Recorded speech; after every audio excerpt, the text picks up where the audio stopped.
RCF. Et l'invité de RCF Héros ce matin, c'est Olivier Torres. Vous êtes le directeur de l'Observatoire Amaroc de Montpellier. Amaroc, c'est une structure qui étudie la santé des artisans, commerçants et dirigeants de PME. Olivier Torres, bonjour. Bonjour Thomas. Aujourd'hui, c'est la journée mondiale de la santé au travail et nous vous recevons aujourd'hui pour évoquer un cas très particulier, le burn-out chez les dirigeants de PME. Votre observatoire suit 1 millier de ces petits patrons dans toute la France. Le burn-out, c'est quelque chose de fréquent chez les dirigeants de PME ? Alors, c'est ni plus fréquent ni moins fréquent que pour le reste de la population, mais en tout cas, ce qui est clair, c'est que les chefs d'entreprise ne sont pas en dehors des lois de la biologie. Et eux aussi peuvent être parfois sujets à épuisement professionnel. Est-ce qu'on a des chiffres, une idée d'un pourcentage de gens concernés parmi les dirigeants de PME ? Alors, je dirais qu'en termes de prévalence, c'est-à-dire le taux de gens qui sont vraiment affectés par un burn-out, c'est moins de 1%. En revanche, moi, ce qui m'intéresse, c'est le risque de burn-out. C'est-à-dire, avant que ne se déclenche un épuisement professionnel, c'est de l'éviter. Aujourd'hui, avec mon observatoire, on suit une cohorte notamment de dirigeants dans le BTP et on estime que le risque de burn-out est à peu près entre 10 et 15%. Donc c'est loin d'être négligeable. Comment ça se traduit un burn-out ? Quand est-ce qu'on peut dire qu'il y a un burn-out chez un dirigeant ? Chez un dirigeant comme chez n'importe qui, c'est un beau matin, vous n'arrivez plus à vous lever.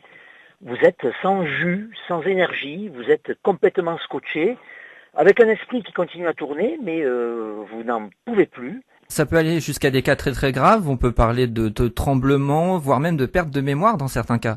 Alors oui, c'est-à-dire que, en fait, ce qui est intéressant d'analyser, ce sont les symptômes. En général, il y a un facteur qui est intéressant à analyser, c'est le sommeil. Quelqu'un qui est en épuisement professionnel dort mal, très très mal, alors qu'il est épuisé, il devrait dormir plus que nécessaire, mais en fait, il est tellement préoccupé par certains problèmes que, je dirais que même la nuit, son cerveau continue à tourner.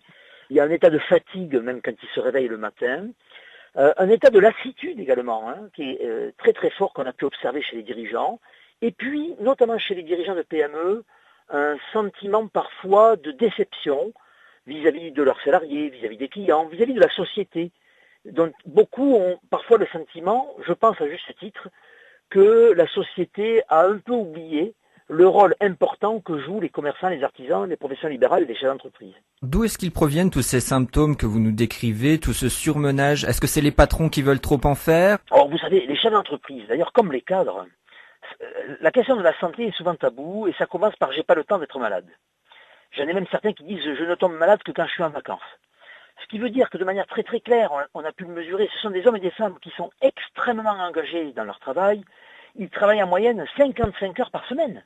Donc les dirigeants sont à minima à 50% de charge de travail hebdomadaire. Et puis, ils réduisent leur temps de sommeil. Et donc du coup, ces deux ingrédients, je dors moins pour travailler plus, ça crée les conditions, je dirais, d'un risque de burn-out plus élevé. Et ça, c'est effectivement un vrai danger parce que un salarié qui est en état de burn-out, il va être immédiatement pris en charge par les services de santé au travail, il va être suivi. Mais les travailleurs non salariés n'ont pas de service de santé au travail.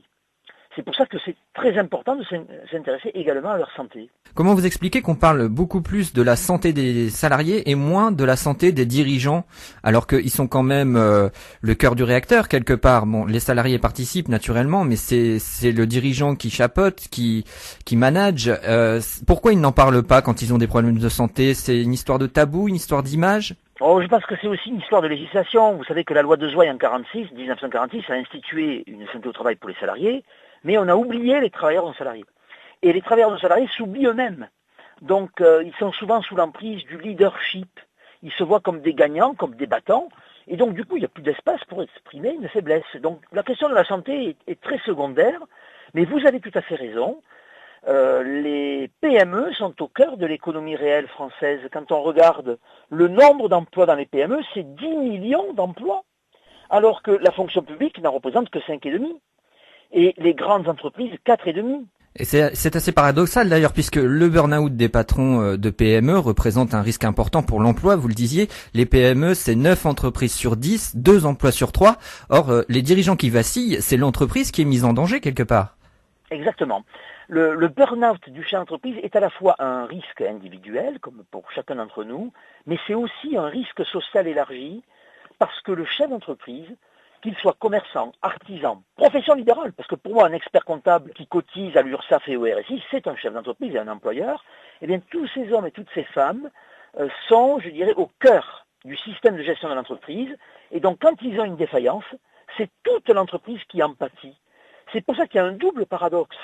Plus l'entreprise est petite, moins on s'est intéressé à la santé des chefs d'entreprise, et plus l'entreprise est petite, plus la santé du chef d'entreprise est importante. Vous comprenez pourquoi tous les matins quand je me lève, avec l'Observatoire Amaroc et mon équipe, on est extrêmement motivés. On est les premiers en France à avoir justement mis en place un programme de recherche sur cette question-là. Un programme de recherche, c'est certes utile, on vient d'en parler.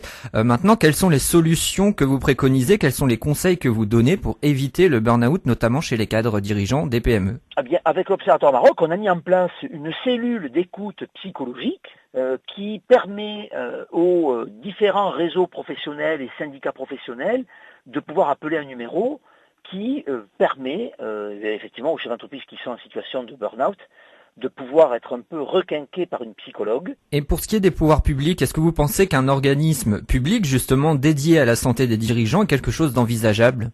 J'aurais tendance à dire, ne mettons pas l'État et la bureaucratie dans une affaire qui doit relever pour moi de la société civile.